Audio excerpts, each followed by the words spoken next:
Oleh karena itu orang-orang tua kita dulu bilang, kalau lagi sehat ingat-ingat lu bakal sakit nanti. Kalau lagi kaya ingat-ingat satu saat kita bakal jatuh miskin. Bahkan kalau lagi muda ingat-ingat kita bakal tua. Dan yang terpenting, kalau lagi hidup ingat-ingat kita bakal mati. Saudara-saudara kaum muslimin rahimakumullah. Jadi yang kedua yang merupakan perbendaharaan surga, menyembunyikan musibah. Saudara-saudara kaum muslimin rahimakumullah. Hal ketiga yang merupakan perbendaharaan surga adalah wasilatur rahmi. Orang yang suka bersilaturahmi. Sebagaimana yang kita maklum bahwa manusia adalah makhluk yang disebut zon politika. Makhluk sosial yang tidak mungkin hidup sendiri-sendiri. Betapa dan siapapun kita memerlukan orang lain. Bodoh betul manusia kalau tinggal di tengah masyarakat tapi tidak mau bermasyarakat. Merasa hebat sendiri, pintar sendiri, gagah sendiri, kaya sendiri. Mungkin kalau mati juga ngubur sendiri. Jangankan kita di sini, di sorga saja Nabi Adam waktu sendirian bengong melulu, mondar mandir. Allah tegur dam sepi dam. Ya ini kalau bahasa saya. Iya Tuhan sepi ini nggak ada coret-coretan pisan ini. Diciptakan Siti Hawa baru anteng Nabi Adam. Itu di surga. Cobalah. Umpamanya saudara tinggal di Jakarta nih. Kayak bener. Apaan aja di Jakarta punya saudara dah. Jembatan Semanggi ambil. Monas buntel bawa pulang. Hotel-hotel ambil semua. Cuman tinggal di Jakarta sendirian, apa enaknya? Betapa dan siapapun kita perlu orang lain. Tidak ada seorang pun yang bisa memenuhi kebutuhan hidupnya secara sendiri-sendiri. Nah, Islam telah menyelamatkan manusia dari ras diskriminasi, mengikat manusia dengan persaudaraan yang berlandaskan kepada akidah. Karena itu dianjurkan bersilaturahmi. Bahkan Nabi menyatakan, man arada ayyubsata lahu fi rizqihi wa yunsa'a fi atharihi falyasil rahimah. Siapa yang kepengen diluaskan rezekinya dan dipanjangkan usianya, banyaklah ia bersilaturahmi. Siapa yang kepengen dimudahkan rezekinya, hendaknya ia banyak bersilaturahmi. Kalau banyak teman, kesulitan kan paling tidak ada tempat cerita. Udah susah, sendirian kita pikirin diri, nggak ada tempat tukar pikiran. Cepet banget sama bengek. Dilawan sendiri. Nah, secara makro kita bisa berkata, tidak mungkin ada kemenangan kalau tidak ada kekuatan. Tidak ada kekuatan kalau tidak ada kesatuan dan persatuan. Tidak mungkin ada kesatuan dan persatuan tanpa semangat silaturahmi. Kalau umat Islam mau menang, dia harus kuat. Kalau umat Islam mau kuat, dia harus bersatu. Kalau umat Islam mau bersatu, dia harus membudayakan silaturahmi ini. Bahkan sampai-sampai kata Nabi, kalau bisa cari nilai tambah. Apa? Silman qata'at. Bersilaturahmilah kau kepada orang yang marah denganmu. Masya Allah, indahnya ajaran agama kita. Orang yang marah pun kepada kita, kata Nabi, kalau bisa bersilaturahmilah kepadanya, kepada orang yang marah itu. Di situ nilai tambah. Cuman jujur nih hadis, ngucapinnya gampang, ngamalinnya yang berat banget. Orang marah sama kita disuruh silaturahmi, ada apa malu? Lu marah, ada gue marahan lagi. Gue pikirin. Saudara-saudara kaum muslimin rahimakumullah. Tapi ini yang diajarkan, bahkan ini yang dicontohkan oleh baginda Rasul. Bagaimana begitu mudah, misalnya satu saat Abu Jahal ini ngatur strategi bagaimana bikin Muhammad celaka. Dia gali lubang di depan tempat tidurnya. Dia tutupin daun korma. Terus dia panggil seseorang, ke sini. Kasih tahu Muhammad, pamannya sakit keras, minta ditengokin. Berangkat orang ini ke sana. Muhammad, labbaik. Pamanmu sakit keras, dia minta ditengokin. Baik, saya akan datang menjenguk beliau. Berangkatlah Nabi ke rumah Abu Jahal tanpa prasangka apapun. Abu Jahal udah pasang setil, selimut 3 rangkap setengah dipakai, persis kayak orang meriang. Tapi sembari ngintip dari balik selimut, begitu Muhammad buka pintu, nah masuk perangkap nih. Muhammad jalan menuju tempat pembaringan. Makin lama makin dekat, makin lama makin dekat, makin dekat ke lubang yang dipasang oleh Abu Jahal itu. Dalam hati Abu Jahal, terus dah jatuh, mampus dah lo ini. Mampus lo hari ini. Apa yang terjadi?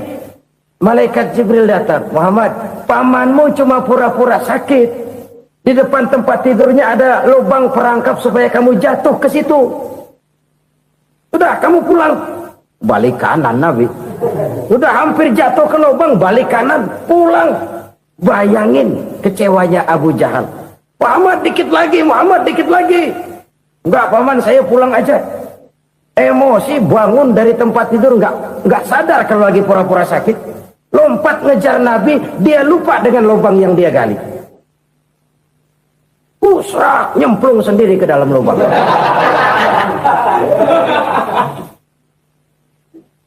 Nabi terus berlalu. Ini terjadi keanehan. Jatuh ke lubang yang dia gali itu sebenarnya nggak terlalu dalam ya, antara 3-4 meteran lah. Tolong saya jatuh ke lubang ini. Datanglah pelayan-pelayannya itu. Angkat saya dari sini. Oh, yang ngulurin tambang. 1 gulung, belum juga nyampe itu tambah. Kurang, beli lagi ke warung. Sambung, ulur lagi, nggak juga bisa sampai. Wah, ini kerjaan Muhammad ini. Tolong, siapa salah seorang kamu ke rumah Muhammad, kasih tahu encangnya kecebur. Minta ditolongin. Sampaikan kepada Rasul. Kenapa? Pamanmu jatuh ke lubang, Muhammad minta tolong diangkatin. Tambang udah nyambung-nyambung nggak nyampe juga. Ya, nanti saya datang, saya tolong. Coba. Nyata-nyata orang berniat jahat mau mencelakakan dia. Datang dia menolong. Ini yang disebut air tuba dibalas air susu ya ini. Bukan sebaliknya.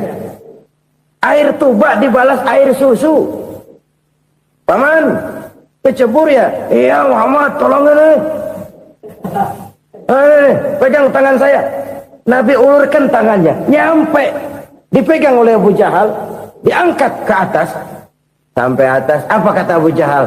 Sihirmu memang hebat Muhammad. Udah ditolongin dikata sihir. Yang enak kita kemplang kan itu orang begitu. Urusan apa? Tapi inilah akhlak. Kalau bisa kamu bersilaturahmilah dengan orang yang marah kepadamu sekalipun. Orang marah kita tetap baik. So, kalau kita berbuat baik sama orang yang memang baik, rasanya sih biasa-biasa aja. Orang baik kita baik lagi. Ya draw aja, belum ada nilai tambah di situ. Baru ada nilai tambah kalau kita bisa berbuat baik kepada orang yang nyakitin kita. Itu namanya kita setingkat di atas dia.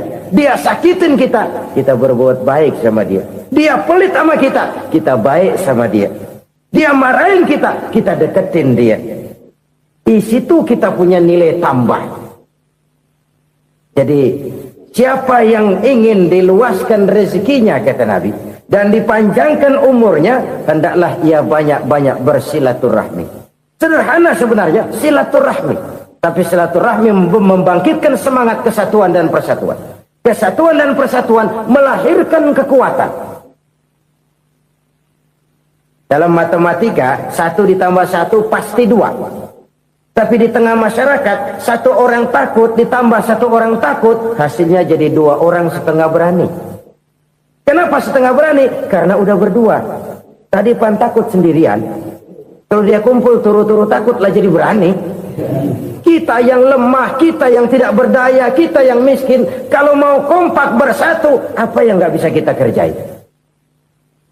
Apalagi tinggal di kota besar, pilihan cuma 2. Bertahan atau minggir. Bertahan atau minggir.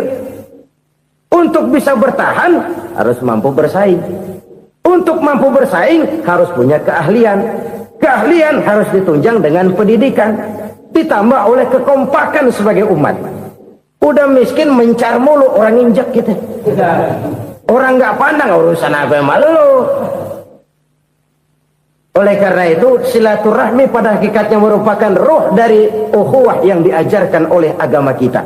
Bagaimana Islam menyelamatkan masyarakat manusia dari ras diskriminasi, mengikat manusia, dan tidak ada persaudaraan yang lebih indah selain persaudaraan yang diikat dengan nilai-nilai akidah. Sepanjang orang di jalan Allah, itulah saudara kita. Keluar dia dari jalan Allah, selesailah persaudaraan sampai di situ. Karena itu, kalau ingin menyimpan sesuatu di surga, banyaklah bersilaturahmi. Datang ke rumah ini, datang ke rumah itu, dan lain sebagainya. Itu simpanan kita di akhirat nanti. Ini yang ketiga. Saudara-saudara, yang keempat, perbendaharaan surga itu apa? Wa qawlu la hawla wa la quwwata illa billah. Ucapan la haula wa la quwwata illa billah. Ibadah kan ada yang berat, modalnya besar. Bangun masjid berat, modalnya besar. Bangun rumah sakit berat, modalnya besar. Ada ibadah yang berat tapi modalnya ringan. Misalnya puasa. Puasa itu berat, mengendalikan nafsu. Kalau sekedar nggak makan nggak minum sih enteng, mengendalikan nafsu itu jihad terbesar. Tapi kan modalnya ringan, cuma niat saja. Ini ibadah berat, modalnya ringan. Ada ibadah yang ringan, modalnya juga enteng. Seperti termasuk ucapan la haula wa la quwwata illa billah. Tanpa sadar, la haula wa la quwwata illa billah, nyelengin tuh di surga. Nyelengin, kita nggak terasa, nyelengin simpenan akhirat. La haula wa la quwwata illa billah, nyimpan lagi. Kaget, la haula wa la quwwata illa billah, nyimpan lagi. Banyak simpenan. Walaupun sebenarnya yang dimaksud di sini adalah kesadaran batin bahwa tidak ada daya dan kekuatan kecuali Allah. Itu intinya. Kita memulai pekerjaan disunahkan baca bismillah, kan begitu? Apa itu? Kesadaran moral bahwa ini saya bisa kerjakan. Saya kerjakan ini dengan menyebut nama Allah. Kenapa? Kalau Allah tidak memberikan daya dan kekuatan, mana mampu saya kerjakan ini. Maka saya kerjakan ini dengan menyebut nama Allah. Bismillah. Kesadaran moral. Manusia hanya wajib berusaha, tapi nggak pernah wajib berhasil. Banyak hal-hal yang kalau kita renungkan secara rasio nggak mungkin, tapi jadi kenyataan. La haula wa la quwwata illa billah. Tidak ada daya dan kekuatan kecuali bagi Allah semata-mata. Kesadaran moral akan kelemahan dan keterbatasan makhluk bernama manusia. Kadang kita kagum dengan otak, tapi kita sering lupa sama yang bikin otak. Padahal bagaimanapun hebatnya otak, yang bikin otak pasti lebih hebat dari otak. Nggak percaya, silahkan otak-otakan. Inilah kecenderungan. Kita kagum dengan pesawat-pesawat mutakhir, bukan main, besi gede banget terbang itu. Alangkah hebatnya. Lalu apa yang bikin otak tidak lebih hebat dari itu semua? Kita puji laut, apa yang bikin laut tidak lebih hebat dari laut itu? La haula wa la quwwata illa billah. Tidak ada daya dan kekuatan kecuali Allah. Apa yang bisa kita lakukan kalau tidak karena daya dan kemampuan yang diberikan oleh Allah kepada kita? Lahirlah sikap tawadu, rendah hati, tidak melonjak menjadi angkuh dan sombong, sadar akan kelemahan dan keterbatasan diri sebagai makhluk yang diciptakan oleh Allah Subhanahu wa taala. Jadi satu sisi ini ucapan yang berpahala, la haula, jadi wiridan. Pada sisi lain ini kesadaran moral, sikap mental, kesadaran batin bahwa yang punya daya dan kekuatan itu cuma Allah. Kita nggak pantas untuk sombong, sebab sombong itu pakaiannya Allah. Kita nggak sedang pakai pakaian Allah, kegedean. Dan makin kita renungi, makin terbentur.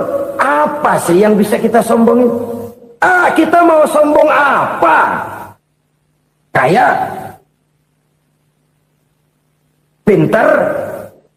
Itu kan semua relatif. Di atas langit masih ada langit lagi. Jadi oleh karenanya, marilah kita menyadari Manusia hanya wajib berusaha, tapi tidak pernah wajib berhasil. Yang berusaha saja tidak wajib berhasil, apalagi yang tidak berusaha. Islam bukan agama orang pemalas yang selesai sholat lalu ngelohom, nggelenggem ayem-ayem. Tapi Islam bukan agama orang sombong yang setelah berusaha lalu tidak memerlukan Allah. Kita bisa saja bikin proyeksi, tahun sekian kita bakal panen besar menurut perhitungan otak. Tapi ada kejadian lain. Apa? Tikus ngambek. Habis itu dimakanin tikus, panen gagal. Proyeksi rasional gagal oleh tikus-tikus yang ngambek itu. Bisa saja terjadi. Tahun depan kita panen besar. Urung. Kenapa? Musim panas panjang. Dan sekarang ini koran-koran bikin berita musim mengalami penyelewengan. Bukan cuma manusia yang nyeleweng sekarang. Musim pakai nyeleweng.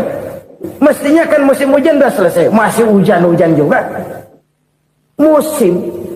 Nah sekarang kita boleh bikin proyeksi. Kita bakal panen besar. Tahu-tahu musim panas panjang. Sawah retak, air kering. Cari teknokrat yang paling botak. Suruh pendekin tuh musim panas. La haula wa la quwata illa billah. Inilah kesadaran moral. Saudara, saya teringat satu saat ada seorang konglomerat. Umurnya ya kira-kira 70-an. Satu saat dia ditanya oleh wartawan, "Pak, umur Bapak berapa sih?" "Ya paling 10 tahun." 10 tahun? 10 tahun? Anak Bapak berapa orang? Aduh. Satu saja? Satu. Harta Bapak berapa? Ya paling-paling bangsa 7 juta kali. 7 juta? Iya. Pak, kenapa Bapak bohongi saya? Bapak punya buku biografi. Koran-koran, majalah-majalah banyak memuat cerita riwayat hidup Bapak. Saya tahu umur Bapak 70. Kenapa bilang cuma 7 tahun? Saya tahu anak Bapak 8. Kenapa cuma bilang 1? Saya tahu harta Bapak miliaran, mungkin triliunan. Pabrik di mana-mana, bank di mana-mana. Kenapa bilang uang Bapak cuma 7 juta? Nah, kata si konglomerat tadi, kamu benar, nak, kamu benar. Umur saya kalau jumlahnya memang 70, nak. Cuman ingat-ingat saya, baru 7 tahun terakhir ini saya sujud. Baru 7 tahun terakhir ini saya berusaha dekat dengan Allah. Saya laksanakan perintahnya, saya jauhi larangannya. 7 tahun inilah rasanya yang ada nilainya di hadapan Allah. Yang 63 tahun matong, kelabu, kelem umur gue. Habis untuk maksiat, untuk munkar. Maka ketika ditanya tadi, umur saya 7 tahun itu. Oh begitu Pak. Oh iya. Lalu anak Pak. Anak Bapak kan 8. Kenapa bilang cuma 1? Nah, kalau jumlah hitungannya memang anak saya 8. Tapi dari 8 orang ini rasanya cuma 1 nih. Yang bakal jadi buah hati, belahan jantung. Pelanjut cerita, penerus sejarah. Bakal jadi anak soleh yang akan mendoakan saya. Cuma 1 rasanya anak saya ini yang bakal jadi buah hati saya. Besar-besaran saya. Yang akan mendoakan di kubur saya. Yang akan mendoakan di akhirat saya. Yang 7 orang mana? Masya Allah, yang atu tenggeng, yang atu nyekek botol mulu, yang atu nggak karu-karuan. Makanya saya bilang 1 anak saya yang akan bisa mendoakan saya. Oh begitu Pak. Iya. Nah harta Pak, harta Bapak kan triliunan. Pabrik Bapak di mana-mana. Uang Bapak hampir di tiap bank-bank besar. Kenapa bilang cuma 7 juta? Betul kau nak. Harta saya kalau jumlahnya memang miliaran, triliunan mungkin. Tapi yang saya ingat baru 7 juta tuh yang saya belanjakan di jalan Allah. Saya nyumbang masjid, saya santuni yatim piatu, saya bantu pembangunan pesantren, saya bantu pembangunan rumah sakit Islam. Itu yang akan saya bawa pulang ke akhirat, yang 7 juta itu. Yang triliunan itu nanti akan direbutkan oleh anak-anak saya sebagai waris saya. Jadi harta saya 7 juta itu yang bakal nemenin saya di akhirat. Yang akan saya bawa pulang jadi teman saya. Ini merupakan cerminan dari rapuhnya akhlak kita kepada Allah Subhanahu wa ta'ala. Karena usaha saya memang Karena saya peras keringat banting tulang, tentu. Tapi sadarkah kita bahwa sepanjang yang bisa kita lakukan cuma berusaha, peras keringat banting tulang, pergi pagi pulang sore. Tapi bisakah kita memastikan hasil usaha kita? Apalagi yang paling dekat, misalnya saja yang sungguh-sungguh di luar jangkauan kemampuan kita, soal rezeki, soal jodoh, soal maut. Kitakah yang mengatur? Kitakah yang menentukan? Subhanallah.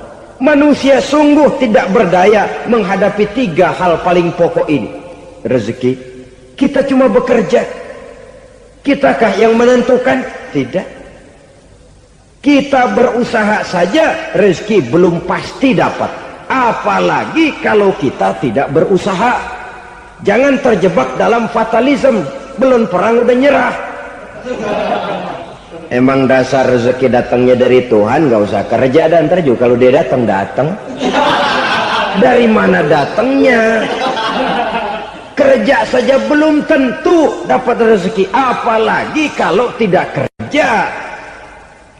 Yang jelas usaha perlu kepastian, itu urusan Allah. Ini akhlak kepada Allah Subhanahu wa ta'ala.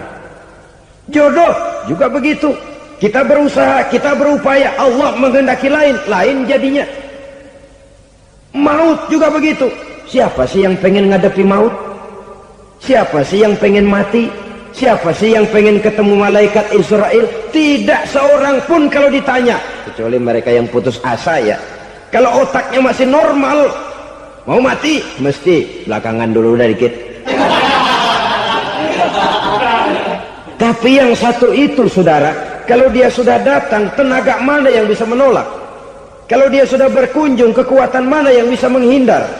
Kalau dia sudah ingin bertemu, kemana kita bisa melarikan diri?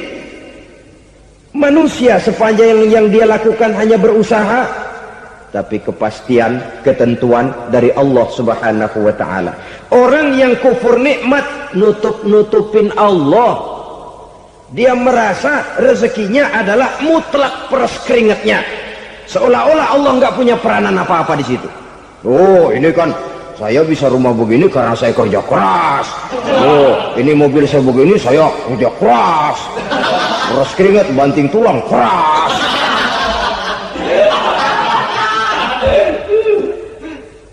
Saudara-saudara kaum muslimin rahimahkumullah. Jadi menutupi Allah. Akibatnya nanti kalau dia berhasil, Allah ketutupan. Kalau dia gagal, orang lain dicaci maki, dicari kambing hitam. Kalau kambing hitam kan mahal. Karena orang sering cari-cari kambing hitam. Jarang orang mau jujur kalau bertemu kesulitan lalu mencari sebab pada dirinya sendiri. Yang paling enak ya nyalain orang. Lo begitu.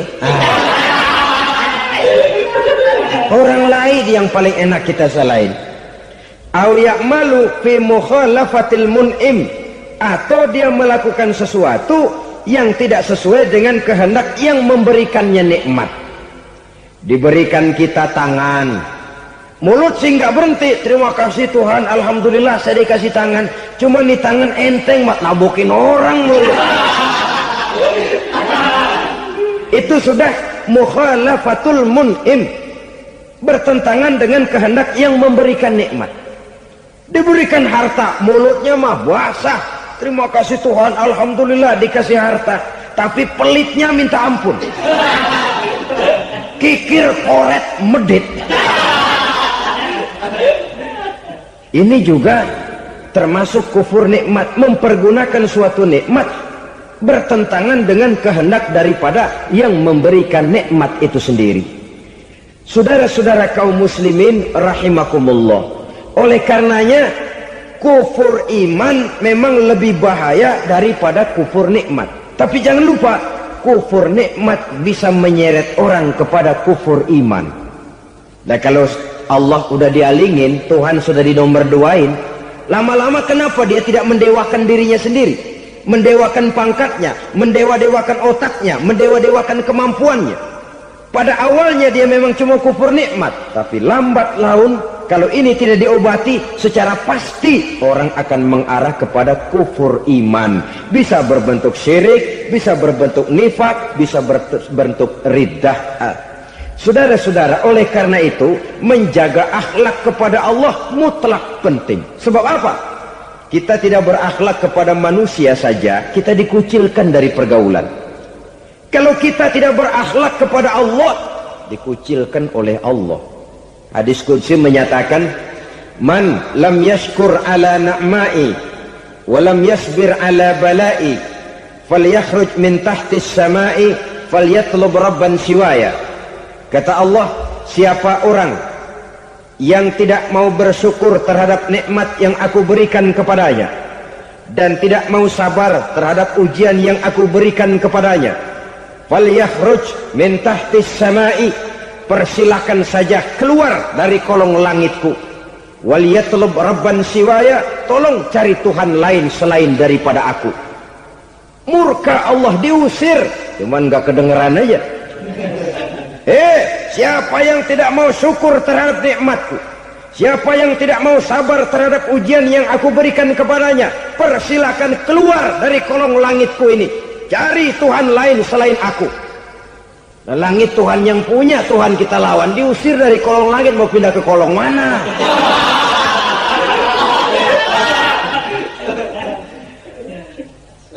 Jadi jangan merasa kufur nikmat kan enteng. Iya, kelihatannya begitu, tidak sebahaya kufur iman. Tapi kufur nikmat ini merupakan anak tangga yang kalau kita sudah mulai naik, kita akan naik terus sampai kepada tingkat di mana kita mengalami kufur iman.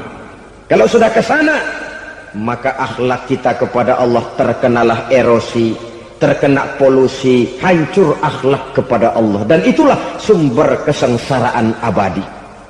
Kalau cuma kita tidak berakhlak kepada manusia, barangkali resikonya cuma kehidupan di dunia ini. Mungkin juga ada kehidupan akhirat. Tapi kalau sudah tidak berakhlak kepada Allah, dunia akhirat kita rugi dan celaka. Maka pada kesempatan ini saya mengajak, marilah jaga baik-baik akhlak kita kepada Allah. Satu kali kita bertauhid, sampai mati kita bertauhid. Satu kali la ilaha illallah, jangan tergelincir lagi kita keluar daripada kalimat itu. Satu kali kita bertuhankan Allah, jangan bertuhan yang lain selain daripada Allah. Jangan sekutukan Allah, jangan samakan Allah dengan sesuatu, jangan mengangkat yang lain sama agungnya dengan Allah. Sebab dengan demikian kita seolah-olah sudah mengotori akhlak kita kepada Allah subhanahu wa ta'ala. Ini berat, saudara-saudara. Ini tidak ringan. Kadang-kadang saya katakan tadi, masalah ekonomi, kadang-kadang persaingan hidup yang makin tajam, di tengah lapangan kerja yang makin sulit, di tengah orang banyak potong kompas. Kalau berpatokan kepada nilai tauhid, la ilaha illallah, tidak ada Tuhan selain Allah, maka saya tidak akan takut kecuali hanya kepada Allah. Saya tidak akan menggantungkan hidup kecuali hanya kepada Allah. Saya tidak akan minta rezeki kecuali hanya kepada Allah. Kadang-kadang situasi yang nekat membuat kita kehilangan keseimbangan, kehilangan pertimbangan, picik pandangan. Akibatnya kita merusak akhlak kepada Allah subhanahu wa ta'ala. Ironinya kan orang sekarang kalau ditanya, lu nyolong ya? Iya. Kok berani? Emang. Lu nggak tahu Tuhan lihat? Tahu. Kok nyolong juga? Biarin. Kalau Tuhan mah lihat, dia kagak ribut. Enggak ribut katanya. Kalau orang lihat, 2 orang saja tahu, geger kelurahan. Ini kan sudah mendustai dirinya sendiri, sudah merusak akhlaknya kepada Allah subhanahu wa ta'ala. Tuhan enggak ribut katanya. Saudara hadirin yang saya hormati, jadi oleh karenanya akhlak kita kepada Allah merupakan basis daripada kehidupan beragama. Kalau itu sudah mulai rapuh, mulai terkena erosi dan polusi, mulai rusak, dikhawatirkan nanti nilai ibadah kita kepada Allah juga akan turut ambruk karenanya. Saudara-saudara kaum muslimin rahimakumullah, tugas yang kedua memperbaiki akhlak manusia kepada sesama manusia. Kita tahu Islam sesuai dengan namanya adalah agama damai. Maka akhlak manusia kepada sesama manusia menempati porsi yang penting dalam kehidupan beragama. bagaimana seorang muslim bergaul bertata krama terhadap sesama manusia. Mari kita lihat lebih jauh persoalannya. Untuk memudahkan pembicaraan dari kacamata agama, kita kelompokkan saja manusia itu dalam dua. Pertama yang seiman, dan yang kedua yang tidak seiman. Yang tidak seiman itu kita sebut saja kufur atau kafir. Nah, kepada yang kafir pun kita diajarkan untuk berakhlak, apalagi kepada yang memang nyata-nyata seiman, sekeyakinan, seakidah. Kemanapun Islam datang, ke negara manapun ia masuk, ia tidak menaburkan kerusakan. Jadi tidak benar kalau orang pernah itu menggambarkan, saking sentimennya seorang orientalis pernah menggambarkan Nabi Muhammad di tangan kirinya Quran, di tangan kanannya pedang, menggambarkan seolah-olah Islam dikembangkan dengan kekerasan. Sebenarnya tidak sama sekali. Kalaupun dalam sejarah perkembangan Islam pernah terjadi perang, maka perang dalam Islam sesungguhnya, apabila kita amati sejarahnya, bukan untuk memaksakan agama, karena memang agama tidak bisa dipaksakan, tetapi justru untuk mempertahankan agama dari segala macam hambatan, rintangan, hinaan, dan fitnahan. Tapi kemanapun yang jelas Islam masuk, dia tidak pernah membuat kekacauan, kerusuhan, ataupun penghancuran. Candi Prambanan bahkan dipugar, gereja-gereja tidak ada yang dihancurkan oleh umat Islam. Kenapa? Islam agama damai. Soal agama, soal lakum dinukum waliyadin, la ikraha fid din, qad tabayyana ar-rusdu minal ghayy. Tidak ada paksaan dalam beragama, sebab nyata yang benar dengan yang tidak benar. Belum pernah ada orang kafir masuk ke perkampungan orang Islam lalu dikejar-kejar, diteriakin kafir, kafir, sunatin.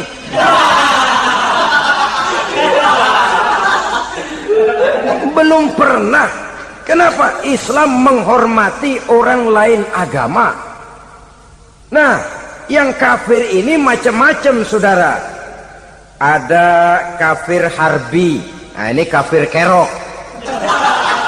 Ini kafir yang nyata-nyata memproklamirkan permusuhan kepada umat Islam, nyata-nyata mengganggu ketenangan umat Islam. Kafir yang seperti ini yang boleh diperangi. Misalnya kita mau sembahyang Jumat dijagain, nggak boleh sembahyang Jumat, getok palanya.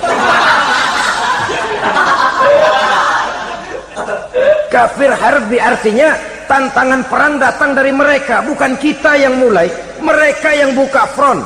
Prinsipnya umat Islam tidak boleh mencari-cari musuh, tapi pun tidak boleh lari kalau ketemu musuh. Musuh jangan dicari, ketemu jangan lari. Karena itu kesan seolah-olah umat Islam ini teroris, umat Islam ini destroyer, umat Islam ini sering menimbulkan keonaran, kerusakan. Sungguh satu fitnahan yang sangat keji. Umat Islam adalah umat yang cinta damai. Islam di masa perkembangannya masuki Eropa melalui Selat Gibraltar, Jabal Tariq, memasuki Spanyol. Islam tidak pernah meruntuhkan gereja. Islam tidak pernah membunuh orang-orang Nasrani. Bahkan Islam mewariskan peradaban dan kebudayaan yang begitu tinggi nilainya di bidang ilmu pengetahuan. Sampai ketika itu Barat banyak mengkaji ilmu pengetahuan dari dunia Islam. Buku-buku berbahasa Arab diterjemahkan ke bahasa Yunani, dipelajari oleh para cendekiawan di negeri Barat sana. Mereka mengambil manfaat yang banyak dari masuknya Islam ke Eropa. Sementara gereja tetap berdiri dengan megahnya. Kuil-kuil tempat peribadatan tidak satupun yang diusik-usik. Kenapa? Islam agama yang cinta damai. Asal dia tidak diganggu, asal kehormatannya tidak dihinakan. Jadi kafir harbi, kafir yang nyata-nyata nantang perang, ngajak berkelahi. Itu kafir yang nyari penyakit. Kafir harbi ini boleh diperangi dengan catatan mereka yang memang mulai. Yang kedua kafir zimmi. Kafir zimmi kafir yang hidup di tengah mayoritas muslim, tapi mereka mau hidup dengan aman, damai, tenang. Mereka wajib dilindungi. Bahkan Nabi pernah memberikan satu jaminan, man azazimiyan faqad azani. Siapa yang mengganggu orang kafir zimmi sama saja dengan mengganggu saya. Kehormatannya dijaga, harta bendanya dilindungi, anak istrinya pun dilindungi. Dan ini jadi kenyataan. Saudara bisa lihat di negara-negara yang mayoritas penduduknya beragama Islam, orang-orang kafir di luar Islam hidup dengan tenang, aman, damai. Di Saudi Arabia, di luar tanah haram, di luar Mekah dan Madinah, banyak orang-orang kafir mencari nafkah. Mereka tenang, aman, dilindungi undang-undang. Begitu di Mesir, begitu di negara Indonesia yang berdasarkan Pancasila ini. Kehidupan beragama menimbulkan gairah, rukun, tenang, aman, damai, sepanjang tidak saling ganggu, tidak saling usik, menghargai orang yang sudah beragama, tidak menjadikan penganut suatu agama sebagai sasaran dari dakwah agama lainnya. Saudara-saudara kaum muslimin rahimakumullah. Jadi memang oleh Al-Quran kita dianjurkan asidda alal kuffar ruhama bainahum. Tegas kepada orang kafir, kasih sayang kepada sesama muslim. Tapi tegas bukanlah berarti marah-marahan, bukan berarti musuh-musuhan, bukan ngajaki perang. Tegas dalam arti punya garis tentang kehidupan beragama, lakum dinukum waliyadin. Soal kehidupan sosial, mari kerjasama. Bangun jalan, ayo rame-rame. Siskamling, mari bebarengan. Bikin puskesmas, mari sama-sama. Tapi kalau sudah soal agama, itu tidak perlu ada toleransi agama. Yang perlu toleransi antar umat beragama. Kalau umatnya mau kerjasama silakan, tapi tidak menyangkut soal ibadah. Jangan kerjasama di bidang ibadah. Itu kerjasama yang salah pasang, saudara-saudara. Sehingga dengan demikian toleransi adalah menyangkut kehidupan antar umat beragama. Sedangkan agama sendiri punya kapling yang nyata. Sehingga dengan demikian tegas kepada orang kafir dalam arti kita punya satu kepribadian. Tidak ngambang. Enggak, lalu kalau ditanya orang, sebenarnya agama lu apa sih? Ah, gua mah gimana musimnya aja. Agama pakai musim kayak rambutan. Akhirnya ya begitu, musim-musiman. Ke masjid kelihatan, ke gereja hayo, ke candi nongol, ke apa? Bingung malaikat bagaimana nyatetnya nih bocah ini. Di mana aja ada. Kita punya satu kepribadian. Saya muslim dan garis saya ini, lakum dinukum waliyadin. Bagi Tuhan persilakan agama Tuhan, bagi kami agama kami. Kami hormati Tuhan, Tuhan hormat kepada kami. Tapi soal agama, kaplingnya jelas. Kerjasama, mari urusan muamalah, bidang sosial. Yuk kita siskamling sama-sama dengan orang lain agama. Mari jaga kerukunan, kesatuan, persatuan, kekompakan. Perbaiki jalan yang rusak, mari sama-sama. Mendandani jembatan yang runtuh, mari sama-sama. Tapi sembahyang, kaplingnya lain-lain. Sebab Nabi juga dulu pernah ditawarkan begitu loh sama kafir jahiliyah dulu, Quraisy itu.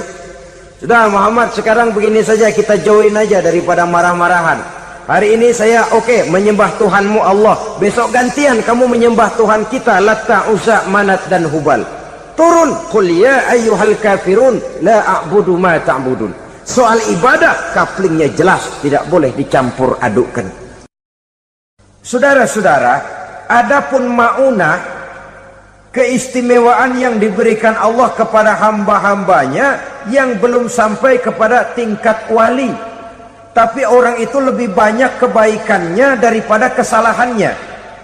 Umpamanya, saudara jalan bertiga di pinggir jalan. Saudara ada pada posisi di tengah, lalu bertiga ini ketabrak mobil. Menurut perhitungan saudara mati lebih dahulu. Tapi terjadi hal yang aneh, dua teman saudara mati, saudara malah cuma luka dan lecet sedikit saja. Apa itu?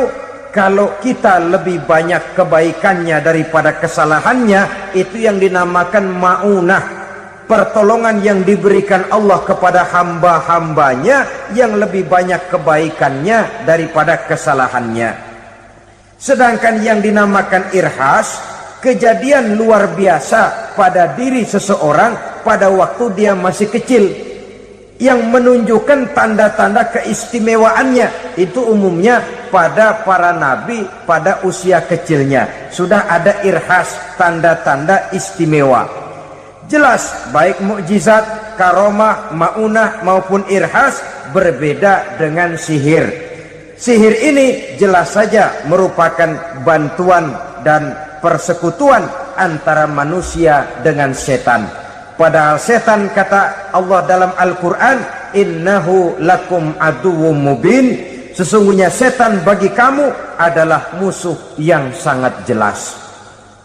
Saudara-saudara kaum muslimin rahimakumullah, di zaman sekarang dalam menghadapi beban kehidupan yang makin pelik, menghadapi stres yang tidak kunjung selesai, menghadapi persoalan-persoalan yang teramat berat, orang sering mencari jalan keluar kepada hal-hal yang menurut pendapatnya bisa meringankan beban moralnya itu. Pergilah dia mencari sesuatu yang dapat meringankan bebannya.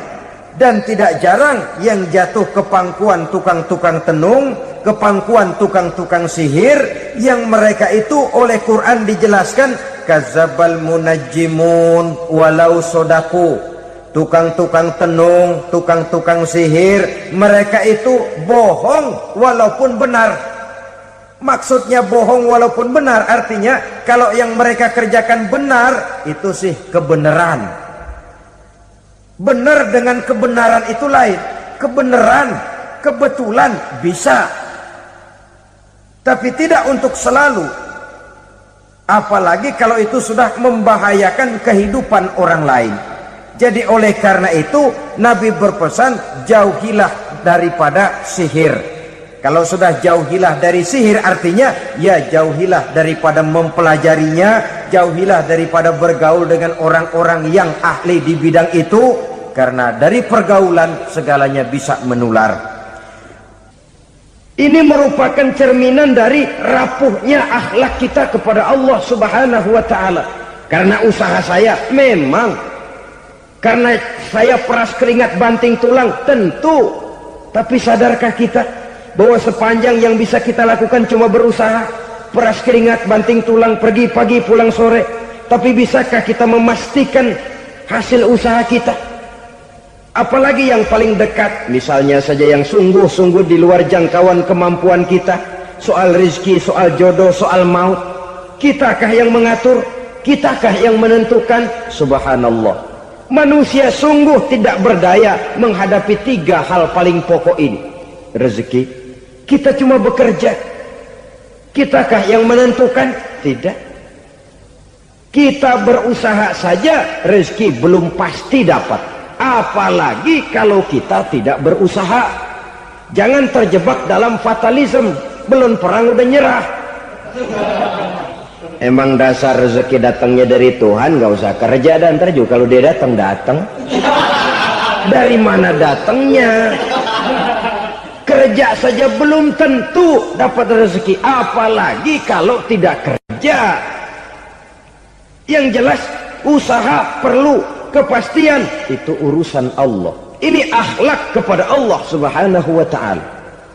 Jodoh juga begitu. Kita berusaha, kita berupaya, Allah menghendaki lain jadinya. Maut juga begitu. Siapa sih yang pengen ngadepi maut? Siapa sih yang pengen mati? Siapa sih yang pengen ketemu malaikat Israel? Tidak seorang pun kalau ditanya, kecuali mereka yang putus asa ya. Kalau otaknya masih normal, mau mati mesti belakangan dulu udah dikit. Tapi yang satu itu, saudara, kalau dia sudah datang, tenaga mana yang bisa menolak? Kalau dia sudah berkunjung, kekuatan mana yang bisa menghindar? Kalau dia sudah ingin bertemu, kemana kita bisa melarikan diri? Manusia sepanjang yang dia lakukan hanya berusaha, tapi kepastian, ketentuan dari Allah Subhanahu wa taala. Orang yang kufur nikmat nutup-nutupin Allah. Dia merasa rezekinya adalah mutlak peras keringatnya. Seolah-olah Allah nggak punya peranan apa-apa di situ. Oh, ini kan saya bisa rumah begini karena saya kerja keras.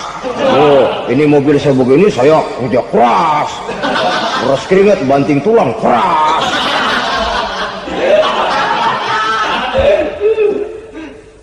Saudara-saudara kaum muslimin rahimakumullah. Jadi menutup-nutupi Allah. Akibatnya nanti kalau dia berhasil, Allah ketutupan. Kalau dia gagal, orang lain dicaci maki, dicari kambing hitam.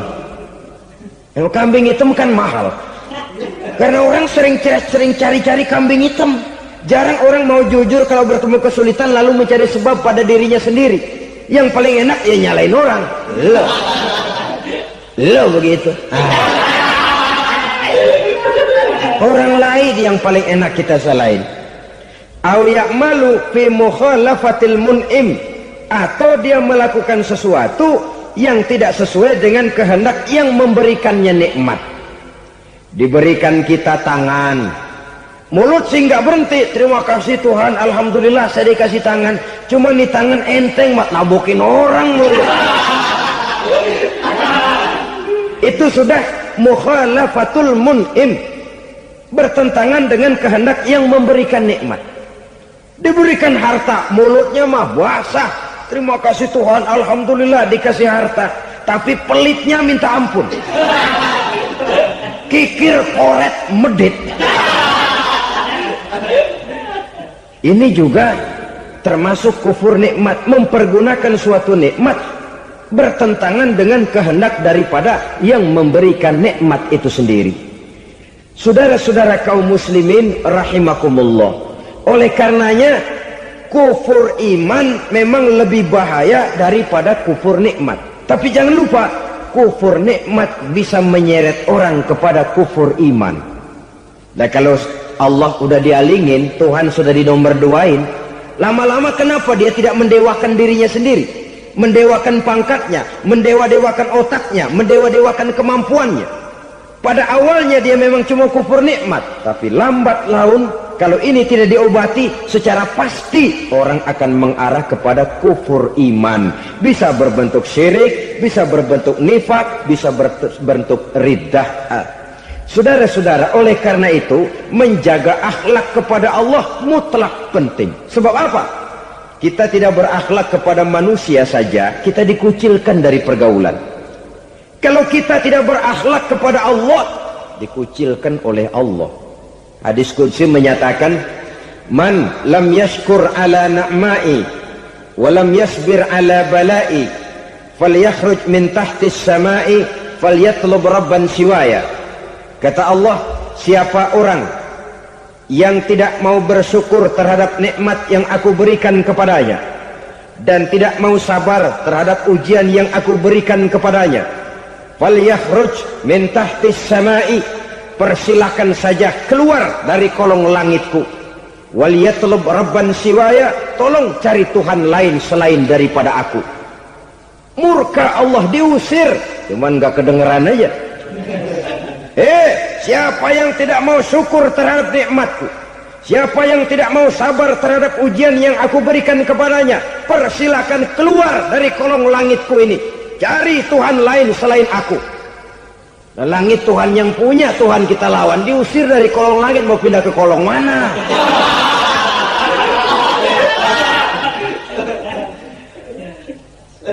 Jadi jangan merasa kufur nikmat kan enteng. Iya, kelihatannya begitu, tidak sebahaya kufur iman. Tapi kufur nikmat ini merupakan anak tangga yang kalau kita sudah mulai naik, kita akan naik terus sampai kepada tingkat di mana kita mengalami kufur iman. Kalau sudah ke sana, maka akhlak kita kepada Allah terkenalah erosi, terkena polusi, hancur akhlak kepada Allah, dan itulah sumber kesengsaraan abadi. Kalau cuma kita tidak berakhlak kepada manusia, barangkali resikonya cuma kehidupan di dunia ini. Mungkin juga ada kehidupan akhirat. Tapi kalau sudah tidak berakhlak kepada Allah, dunia akhirat kita rugi dan celaka. Maka pada kesempatan ini saya mengajak, marilah jaga baik-baik akhlak kita kepada Allah. Satu kali kita bertauhid, sampai mati kita bertauhid. Satu kali la ilaha illallah, jangan tergelincir lagi kita keluar daripada kalimat itu. Satu kali kita bertuhankan Allah, jangan bertuhan yang lain selain daripada Allah. Jangan sekutukan Allah, jangan samakan Allah dengan sesuatu, jangan mengangkat yang lain sama agungnya dengan Allah. Sebab dengan demikian kita seolah-olah sudah mengotori akhlak kita kepada Allah Subhanahu wa ta'ala. Ini berat, saudara-saudara. Ini tidak ringan. Kadang-kadang saya katakan tadi, masalah ekonomi, kadang-kadang persaingan hidup yang makin tajam, di tengah lapangan kerja yang makin sulit, di tengah orang banyak potong kompas. Kalau berpatokan kepada nilai tauhid, la ilaha illallah, tidak ada Tuhan selain Allah, maka saya tidak akan takut kecuali hanya kepada Allah. Saya tidak akan menggantungkan hidup kecuali hanya kepada Allah. Saya tidak akan minta rezeki kecuali hanya kepada Allah. Kadang-kadang situasi yang nekat membuat kita kehilangan keseimbangan, kehilangan pertimbangan, picik pandangan. Akibatnya kita merusak akhlak kepada Allah Subhanahu wa ta'ala. Ironinya kan orang sekarang kalau ditanya, lu nyolong ya? Iya. Kok berani? Emang. Lu nggak tahu Tuhan lihat? Tahu. Kok nyolong juga? Biarin. Kalau Tuhan mah lihat, jangan gak ribut. Nggak ribut katanya. Kalau orang lihat, 2 orang saja tahu, geger kelurahan. Ini kan sudah mendustai dirinya sendiri, sudah merusak akhlaknya kepada Allah Subhanahu wa ta'ala. Tuhan nggak ribut katanya. Saudara hadirin yang saya hormati, jadi oleh karenanya akhlak kita kepada Allah merupakan basis daripada kehidupan beragama. Kalau itu sudah mulai rapuh, mulai terkena erosi dan polusi, mulai rusak, dikhawatirkan nanti nilai ibadah kita kepada Allah juga akan turut ambruk karenanya. Saudara-saudara kaum muslimin rahimakumullah, tugas yang kedua, memperbaiki akhlak manusia kepada sesama manusia. Kita tahu Islam sesuai dengan namanya adalah agama damai. Maka akhlak manusia kepada sesama manusia menempati porsi yang penting dalam kehidupan beragama. Bagaimana seorang muslim bergaul, bertata krama terhadap sesama manusia. Mari kita lihat lebih jauh persoalannya. Untuk memudahkan pembicaraan dari kacamata agama, kita kelompokkan saja manusia itu dalam 2. Pertama yang seiman, dan yang kedua yang tidak seiman. Yang tidak seiman itu kita sebut saja kufur atau kafir. Nah, kepada yang kafir pun kita diajarkan untuk berakhlak, apalagi kepada yang memang nyata-nyata seiman, sekeyakinan, seakidah. Kemanapun Islam datang, ke negara manapun ia masuk, ia tidak menaburkan kerusakan. Jadi tidak benar kalau orang pernah itu menggambarkan, saking sentimennya seorang orientalis pernah menggambarkan Nabi Muhammad di tangan kirinya Quran, di tangan kanannya pedang, menggambarkan seolah-olah Islam dikembangkan dengan kekerasan. Sebenarnya tidak sama sekali. Kalaupun dalam sejarah perkembangan Islam pernah terjadi perang, maka perang dalam Islam sesungguhnya apabila kita amati sejarahnya bukan untuk memaksakan agama, karena memang agama tidak bisa dipaksakan, tetapi justru untuk mempertahankan agama dari segala macam hambatan, rintangan, hinaan dan fitnahan. Tapi kemanapun yang jelas Islam masuk, dia tidak pernah membuat kekacauan, kerusuhan ataupun penghancuran. Candi Prambanan bahkan dipugar, gereja-gereja tidak ada yang dihancurkan oleh umat Islam. Kenapa? Islam agama damai. Soal agama, soal lakum dinukum waliyadin, la ikraha fid din, qad tabayyana ar-rusdu minal ghayy. Tidak ada paksaan dalam beragama, sebab nyata yang benar dengan yang tidak benar. Belum pernah ada orang kafir masuk ke perkampungan orang Islam lalu dikejar-kejar, diteriakin kafir, kafir, sunatin.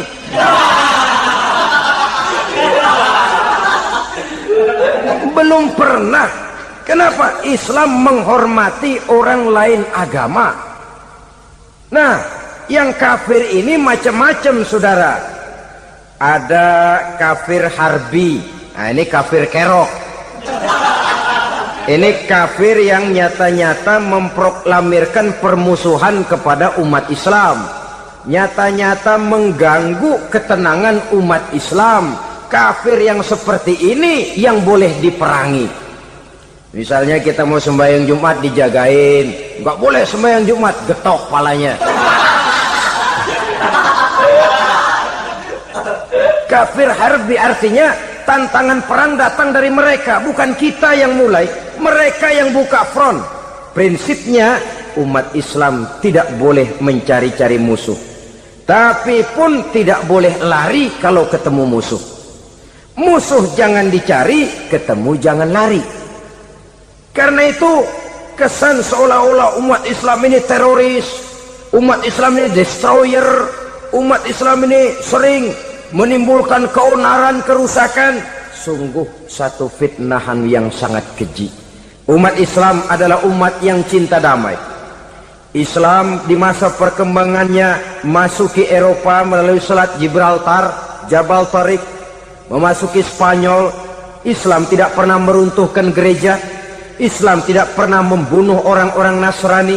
Bahkan Islam mewariskan peradaban dan kebudayaan yang begitu tinggi nilainya di bidang ilmu pengetahuan.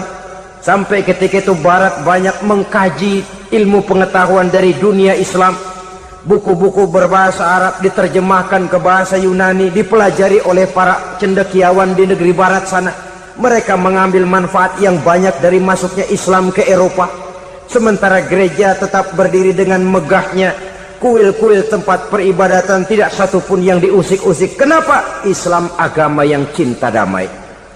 Asal dia tidak diganggu, asal kehormatannya tidak dihinakan. Jadi kafir harbi, kafir yang nyata-nyata nantang perang, ngajak berkelahi. Itu kafir yang nyari penyakit. Kafir harbi ini boleh diperangi dengan catatan mereka yang memang mulai.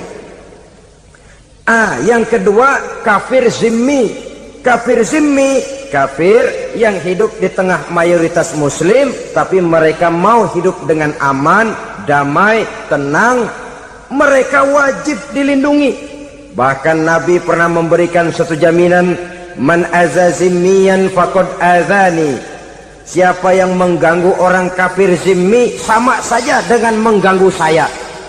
Kehormatannya dijaga, harta bendanya dilindungi, anak istrinya pun dilindungi. Dan ini jadi kenyataan.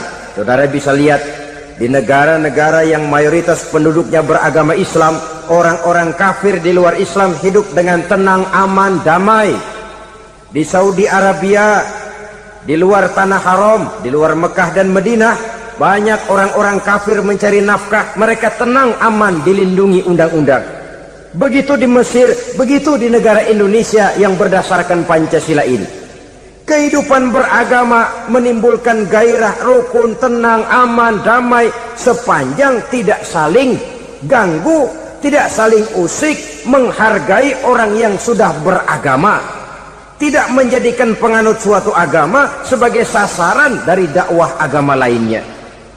Saudara-saudara kaum muslimin rahimakumullah. Jadi memang oleh Al-Quran kita dianjurkan asidda alal kuffar ruhama bainahum. Tegas kepada orang kafir, kasih sayang kepada sesama muslim. Tapi tegas bukanlah berarti marah-marahan, bukan berarti musuh-musuhan, bukan ngajaki perang. Tegas dalam arti punya garis tentang kehidupan beragama, lakum dinukum waliyadin. Soal kehidupan sosial, mari kerjasama. Bangun jalan, ayo rame-rame. Siskamling, mari bebarengan. Bikin puskesmas, mari sama-sama. Tapi kalau sudah soal agama, itu tidak perlu ada toleransi agama. Yang perlu toleransi antar umat beragama.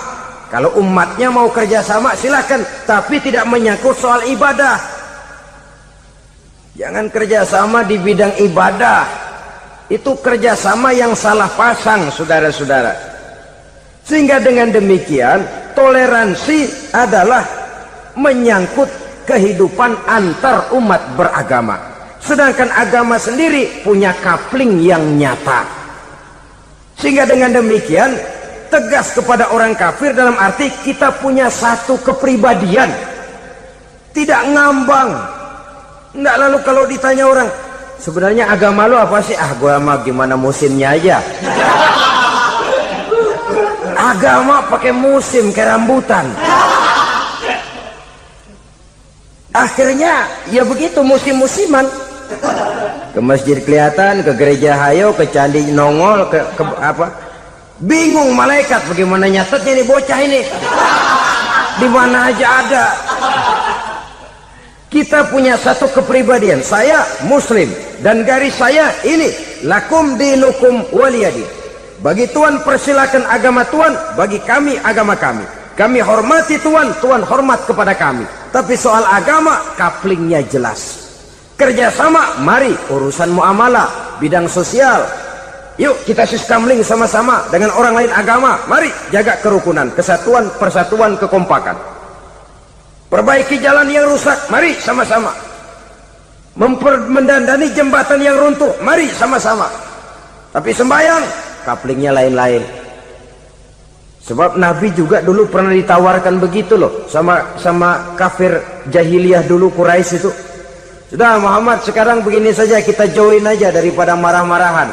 Hari ini saya oke, menyembah Tuhanmu Allah. Besok gantian kamu menyembah Tuhan kita, Latta, Uzza, Manat dan Hubal. Turun, qul ya ayyuhal kafirun la a'budu ma ta'budun. Soal ibadah couplingnya jelas, tidak boleh dicampur adukkan. Oleh karena itu orang-orang tua kita dulu bilang, kalau lagi sehat ingat-ingat lu bakal sakit nanti. Kalau lagi kaya ingat-ingat satu saat kita bakal jatuh miskin. Bahkan kalau lagi muda ingat-ingat kita bakal tua. Dan yang terpenting kalau lagi hidup ingat-ingat kita bakal mati. Saudara-saudara kaum muslimin rahimakumullah. Jadi yang kedua yang merupakan perbendaharaan surga, menyembunyikan musibah. Saudara-saudara kaum muslimin rahimakumullah. Hal ketiga yang merupakan perbendaharaan surga adalah wasilatur rahmi. Orang yang suka bersilaturahmi. Sebagaimana yang kita maklum bahwa manusia adalah makhluk yang disebut zon politika. Makhluk sosial yang tidak mungkin hidup sendiri-sendiri. Betapa dan siapapun kita memerlukan orang lain. Bodoh betul manusia kalau tinggal di tengah masyarakat tapi tidak mau bermasyarakat. Merasa hebat sendiri, pinter sendiri, gagah sendiri, kaya sendiri. Mungkin kalau mati juga ngubur sendiri. Jangankan kita di sini, di sorga saja Nabi Adam waktu sendirian bengong melulu, mondar mandir. Allah tegur dam sepi dam. Ya ini kalau bahasa saya. Iya Tuhan, sepi ini nggak ada coret-corekan pisan ini. Diciptakan Siti Hawa baru anteng Nabi Adam. Itu di sorga. Cobalah. Umpamanya saudara tinggal di Jakarta nih. Kaya bener. Apaan aja di Jakarta punya saudara dah. Jembatan Semanggi ambil. Monas, Buntel bawa pulang. Hotel-hotel ambil semua. Cuman tinggal di Jakarta sendirian, apa enaknya? Betapa dan siapapun kita perlu orang lain. Tidak ada seorang pun yang bisa memenuhi kebutuhan hidupnya secara sendiri-sendiri. Nah, Islam telah menyelamatkan manusia dari ras diskriminasi. Mengikat manusia dengan persaudaraan yang berlandaskan kepada akidah. Karena itu dianjurkan bersilaturahmi.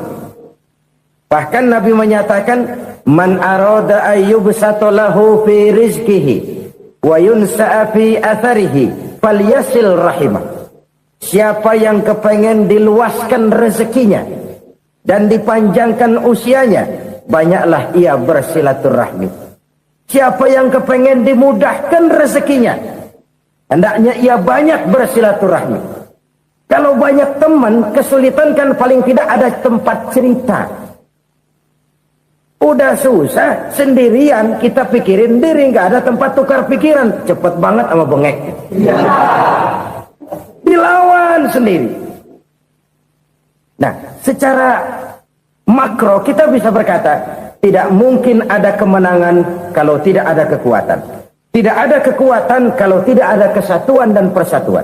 Tidak mungkin ada kesatuan dan persatuan tanpa semangat silaturahmi. Kalau umat Islam mau menang, dia harus kuat.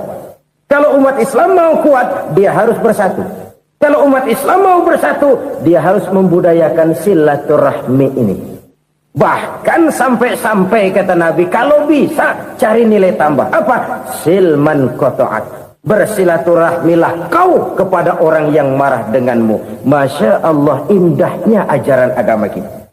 Orang yang marah pun kepada kita, kata Nabi, kalau bisa bersilaturahmilah kepadanya, kepada orang yang marah itu. Di situ nilai tambah. Cuman jujur nih hadis, ngucapinnya gampang, ngamalinnya yang berat banget. Orang marah sama kita, kita disuruh silaturahmi, ada apa malu? Lu marah, ada gua marahan lagi. Tunggu pikirin. Saudara-saudara kaum muslimin rahimakumullah. Tapi ini yang diajarkan, bahkan ini yang dicontohkan oleh baginda Rasul. Bagaimana begitu mudah? Misalnya satu saat Abu Jahal ini ngatur strategi bagaimana bikin Muhammad celaka. Dia gali lubang di depan tempat tidurnya. Dia tutupin daun korma. Terus dia panggil seseorang, ke sini. Kasih tahu Muhammad, pamannya sakit keras, minta ditengokin. Berangkat orang ini ke sana. Muhammad, labbaik. Pamanmu sakit keras, dia minta ditengokin. Baik, saya akan datang menjenguk beliau. Berangkatlah Nabi ke rumah Abu Jahal tanpa prasangka apapun. Abu Jahal udah pasang setil, selimut 3 rangkap setengah dia pakai, persis kayak orang meriang. Tapi sembari ngintip dari balik selimut, begitu Muhammad buka pintu, nah masuk perangkap nih. Muhammad jalan menuju tempat pembaringan. Makin lama makin dekat, makin lama makin dekat, makin dekat ke lubang yang dipasang oleh Abu Jahal itu. Dalam hati Abu Jahal, terus dah jatuh, mampus dah lo ini. Mampus lo hari ini nih. Apa yang terjadi? Malaikat Jibril datang. Muhammad, pamanmu cuma pura-pura sakit. Di depan tempat tidurnya ada lubang perangkap supaya kamu jatuh ke situ. Sudah, kamu pulang. Balik kanan Nabi. Sudah hampir jatuh ke lubang, balik kanan, pulang. Bayangin kecewanya Abu Jahal. Muhammad dikit lagi, Muhammad dikit lagi. Enggak, paman, saya pulang aja. Emosi bangun dari tempat tidur, enggak sadar kalau lagi pura-pura sakit. Lompat ngejar Nabi, dia lupa dengan lubang yang dia gali. Pusrak, nyemplung sendiri ke dalam lubang.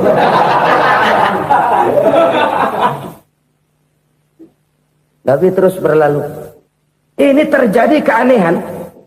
Jatuh ke lubang yang dia gali itu sebenarnya nggak terlalu dalam ya, antara 3-4 meteran lah. Tolong, saya jatuh ke lubang ini. Datanglah pelayan-pelayannya itu. Angkat saya dari sini. Oh, yang ngulurin tambang. Satu gulung, belum juga nyampe itu tambang. Kurang, beli lagi ke warung. Sambung, ulur lagi, nggak juga bisa sampai. Wah, ini kerjaan Muhammad ini. Tolong, siapa salah seorang kamu ke rumah Muhammad, kasih tahu encangnya kecebur. Minta ditolongin. Sampaikan kepada Rasul. Kenapa? Pamanmu jatuh ke lubang, Muhammad minta tolong diangkatin. Tambang udah nyambung-nyambung nggak nyampe juga. Ya, nanti saya datang, saya tolong. Coba. Nyata-nyata orang berniat jahat mau mencelakakan dia. Datang dia menolong. Ini yang disebut air tuba dibalas air susu ya ini. Bukan sebaliknya. Air tuba dibalas air susu. Paman, kecebur ya? Iya Muhammad, tolong ini. Pegang tangan saya. Nabi ulurkan tangannya. Nyampe. Dipegang oleh Abu Jahal, diangkat ke atas. Sampai atas, apa kata Abu Jahal? Sihirmu memang hebat Muhammad. Udah ditolongin dikata sihir. Yang enak kita kemplang kan itu orang begitu. Urusan abang. Tapi inilah akhlak. Kalau bisa kamu bersilaturahmilah dengan orang yang marah kepadamu sekalipun. Orang marah kita tetap baik. So, kalau kita berbuat baik sama orang yang memang baik, rasanya sih biasa-biasa aja. Orang baik kita baik lagi, ya draw aja, belum ada nilai tambah di situ. Baru ada nilai tambah kalau kita bisa berbuat baik kepada orang yang nyakitin kita. Itu namanya kita setingkat di atas dia.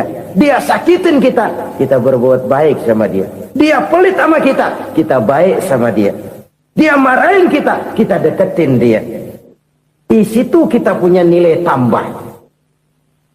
Jadi siapa yang ingin diluaskan rezekinya, kata Nabi, dan dipanjangkan umurnya, hendaklah ia banyak-banyak bersilaturahmi. Sederhana sebenarnya silaturahmi, tapi silaturahmi membangkitkan semangat kesatuan dan persatuan.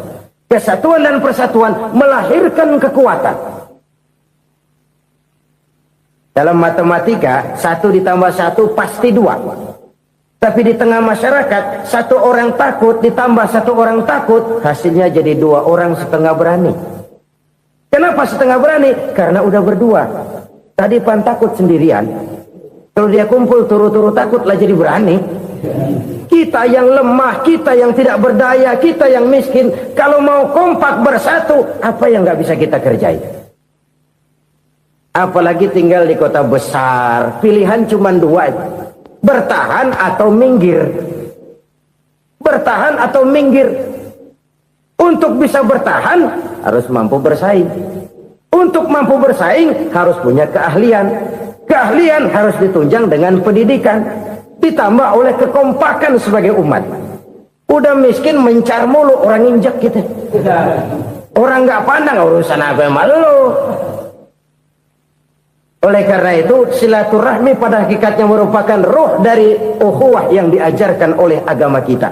Bagaimana Islam menyelamatkan masyarakat manusia dari ras diskriminasi, mengikat manusia, dan tidak ada persaudaraan yang lebih indah selain persaudaraan yang diikat dengan nilai-nilai akidah. Sepanjang orang di jalan Allah, itulah saudara kita. Keluar dia dari jalan Allah, selesailah persaudaraan sampai di situ. Karena itu, kalau ingin menyimpan sesuatu di surga, banyaklah bersilaturahmi. Datang ke rumah ini, datang ke rumah itu, dan lain sebagainya. Itu simpanan kita di akhirat nanti. Ini yang ketiga. Saudara-saudara, yang keempat, perbendaharaan surga itu apa? Wa qawlu la hawla wa la quwwata illa billah. Ucapan la hawla wa la quwwata illa billah. Ibadah kan ada yang berat, modalnya besar. Bangun masjid berat, modalnya besar. Bangun rumah sakit berat, modalnya besar. Ada ibadah yang berat, tapi modalnya ringan. Misalnya puasa. Puasa itu berat, mengendalikan nafsu. Kalau sekedar nggak makan nggak minum sih enteng, mengendalikan nafsu. Itu jihad terbesar, tapi kan modalnya ringan, cuma niat saja. Ini ibadah berat, modalnya ringan. Ada ibadah yang ringan, modalnya juga enteng. Seperti termasuk ucapan la haula wa la quwwata illa billah. Tanpa sadar, la haula wa la quwwata illa billah. Nyelengin tuh di surga. Nyelengin, kita nggak terasa. Nyelengin simpenan akhirat. La haula wa la quwwata illa billah. Nyimpan lagi.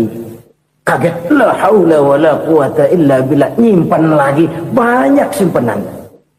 Walaupun sebenarnya yang dimaksud di sini adalah kesadaran batin bahwa tidak ada daya dan kekuatan kecuali Allah.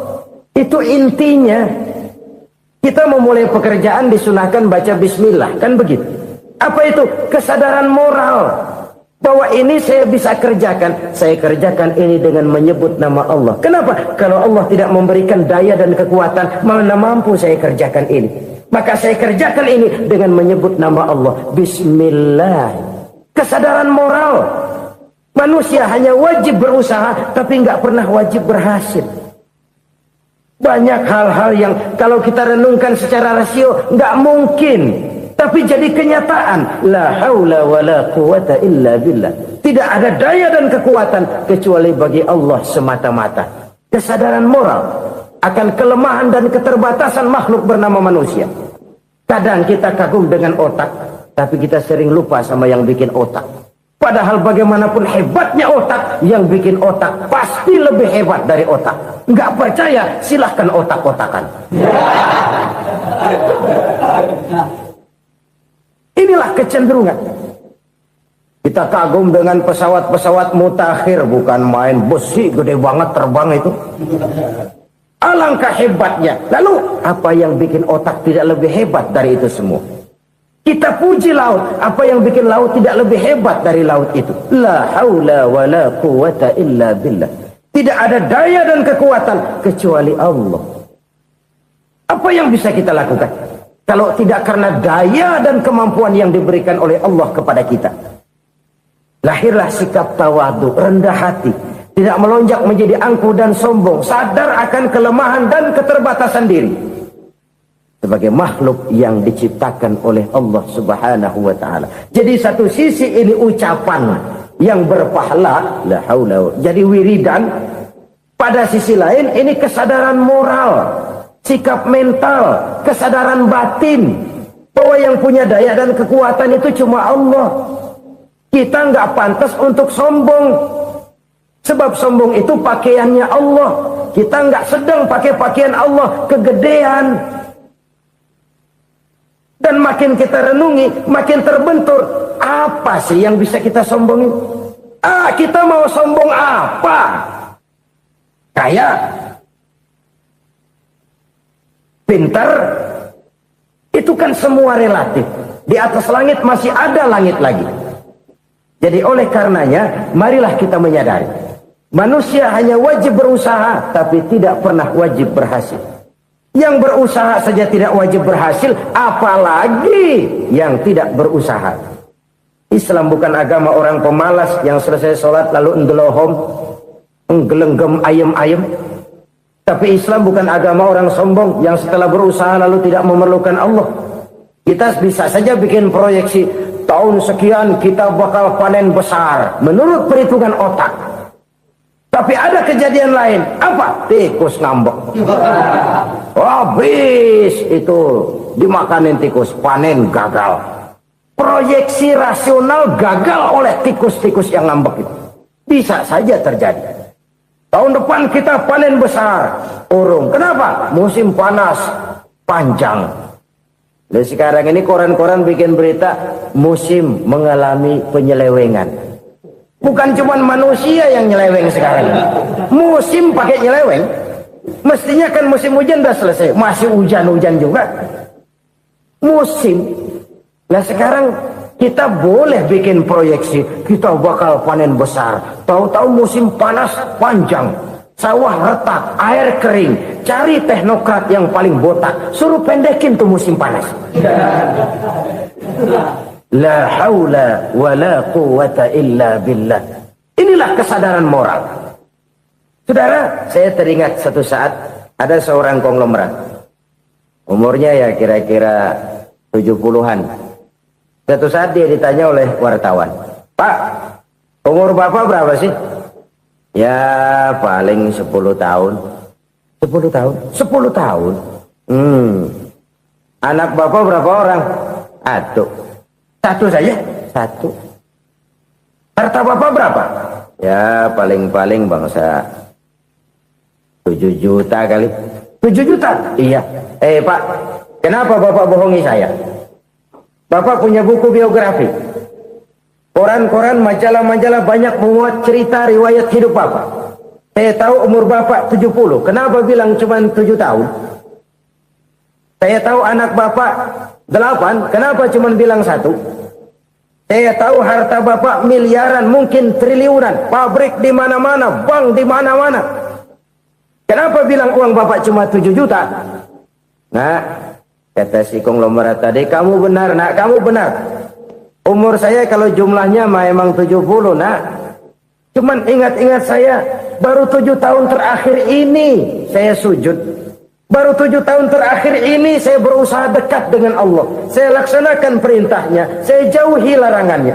7 tahun inilah rasanya yang ada nilainya di hadapan Allah. Yang 63 tahun matong, kelabu, kelem umur gue. Habis untuk maksiat, untuk munkarat. Maka ketika ditanya tadi, umur saya 7 tahun itu. Oh begitu Pak. Oh iya. Lalu anak Pak. Anak bapak kan 8. Kenapa bilang cuma 1? Nah, kalau jumlah hitungannya memang anak saya 8. Tapi dari 8 orang ini rasanya cuma 1 nih. Yang bakal jadi buah hati, belahan jantung. Pelanjut cerita, penerus sejarah. Bakal jadi anak soleh yang akan mendoakan saya. Cuma 1 rasanya anak saya ini yang bakal jadi buah hati saya. Besar-besaran saya. Yang akan mendoakan di kubur saya. Yang akan mendoakan di akhirat saya. Yang 7 orang mana, Masya Allah, yang 1 tenggeng, yang 1 nyekek botol mulu, yang 1 nggak karu-karuan. Makanya saya bilang 1 anak saya yang akan bisa mendoakan saya. Oh begitu Pak. Iya. Nah harta Pak, harta Bapak kan triliunan, pabrik Bapak di mana-mana, uang Bapak hampir di tiap bank-bank besar. Kenapa bilang cuma 7 juta? Betul kau nak. Harta saya kalau jumlahnya memang miliaran, triliunan mungkin. Tapi yang saya ingat baru 7 juta tuh yang saya belanjakan di jalan Allah. Saya nyumbang masjid, saya santuni yatim piatu, saya bantu pembangunan pesantren, saya bantu pembangunan rumah sakit Islam. Itu yang akan saya bawa pulang ke akhirat, yang 7 juta itu. Yang triliunan itu nanti akan diperebutkan oleh anak-anak saya sebagai waris saya. Jadi harta saya 7 juta itu yang bakal nemenin saya di akhirat. Yang akan saya bawa pulang jadi teman saya. Ini merupakan cerminan dari rapuhnya akhlak kita kepada Allah Subhanahu wa ta'ala. Karena usaha saya memang, karena saya peras keringat banting tulang, tentu. Tapi sadarkah kita bahwa sepanjang yang bisa kita lakukan cuma berusaha, peras keringat banting tulang, pergi pagi pulang sore. Tapi bisakah kita memastikan hasil usaha kita? Apalagi yang paling dekat, misalnya saja yang sungguh-sungguh di luar jangkauan kemampuan kita. Soal rezeki, soal jodoh, soal maut. Kitakah yang mengatur? Kitakah yang menentukan? Subhanallah. Manusia sungguh tidak berdaya menghadapi 3 hal paling pokok ini. Rezeki, kita cuma bekerja. Kitakah yang menentukan? Tidak. Kita berusaha saja rezeki belum pasti dapat, apalagi kalau kita tidak berusaha. Jangan terjebak dalam fatalisme, belum perang udah nyerah. Emang dasar rezeki datangnya dari Tuhan, gak usah kerja dan ntar juga kalau dia datang. Dari mana datangnya? Kerja saja belum tentu dapat rezeki, apalagi kalau tidak kerja. Yang jelas usaha perlu kepastian, itu urusan Allah. Ini akhlak kepada Allah Subhanahu wa ta'ala. Jodoh juga begitu. Kita berusaha, kita berupaya, Allah menghendaki lain jadinya. Maut juga begitu. Siapa sih yang pengen ngadepi maut? Siapa sih yang pengen mati? Siapa sih yang pengen ketemu malaikat Israel? Tidak seorang pun kalau ditanya, kecuali mereka yang putus asa ya. Kalau otaknya masih normal, mau mati mesti belakangan dulu udah dikit. Tapi yang satu itu saudara, kalau dia sudah datang, tenaga mana yang bisa menolak? Kalau dia sudah berkunjung, kekuatan mana yang bisa menghindar? Kalau dia sudah ingin bertemu, kemana kita bisa melarikan diri? Manusia sepanjang yang dia lakukan hanya berusaha, tapi kepastian, ketentuan dari Allah Subhanahu wa ta'ala. Orang yang kufur nikmat, nutup-nutupin Allah. Dia merasa rezekinya adalah mutlak peras keringatnya. Seolah-olah Allah nggak punya peranan apa-apa di situ. Oh, ini kan saya bisa rumah begini karena saya kerja keras. Oh, ini mobil saya begini saya kerja keras. Peras keringat, banting tulang, keras.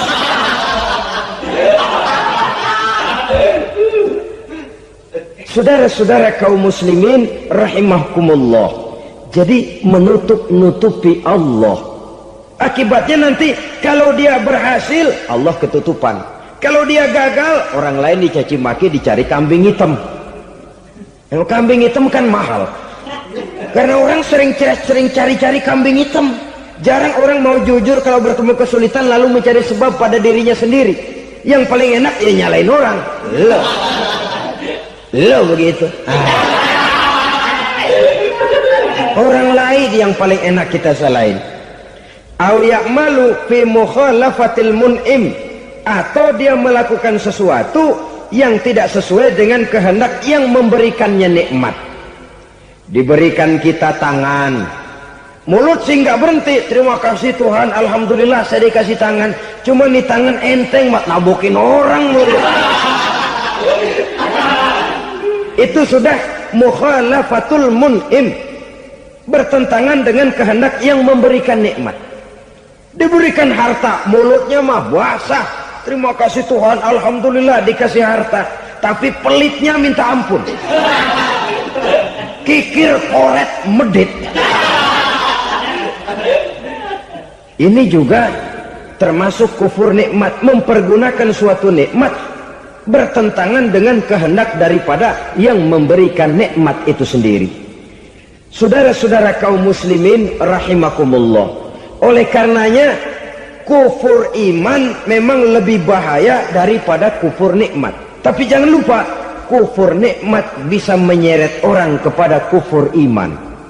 Nah kalau Allah udah dialingin, Tuhan sudah dinomor duain, lama-lama kenapa dia tidak mendewakan dirinya sendiri, mendewakan pangkatnya, mendewa-dewakan otaknya, mendewa-dewakan kemampuannya? Pada awalnya dia memang cuma kufur nikmat, tapi lambat laun kalau ini tidak diobati, secara pasti orang akan mengarah kepada kufur iman. Bisa berbentuk syirik, bisa berbentuk nifak, bisa berbentuk riddah.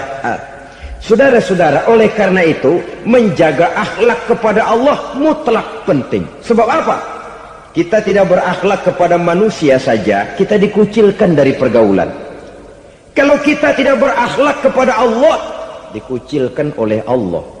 Hadis qudsi menyatakan, man lam yashkur ala na'ma'i wa lam yasbir ala bala'i falyakhruj min tahtis sama'i falyatlub rabban siwaya.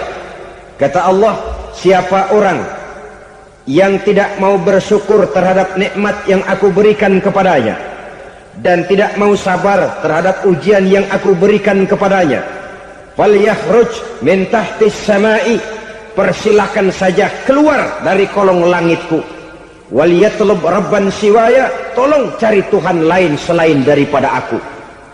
Murka Allah, diusir, cuman gak kedengeran aja. Siapa yang tidak mau syukur terhadap nikmatku, siapa yang tidak mau sabar terhadap ujian yang aku berikan kepadanya, persilakan keluar dari kolong langitku ini, cari Tuhan lain selain aku. Langit Tuhan yang punya, Tuhan kita lawan, diusir dari kolong langit, mau pindah ke kolong mana?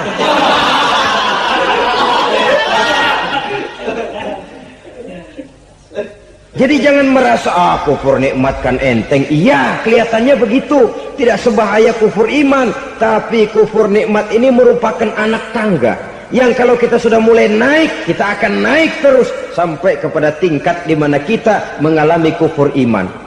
Kalau sudah ke sana, maka akhlak kita kepada Allah terkenalah erosi, terkena polusi, hancur akhlak kepada Allah, dan itulah sumber kesengsaraan abadi. Kalau cuma kita tidak berakhlak kepada manusia, barangkali resikonya cuma kehidupan di dunia ini. Mungkin juga ada kehidupan akhirat. Tapi kalau sudah tidak berakhlak kepada Allah, dunia akhirat kita rugi dan celaka. Maka pada kesempatan ini saya mengajak, marilah jaga baik-baik akhlak kita kepada Allah. Satu kali kita bertauhid, sampai mati kita bertauhid.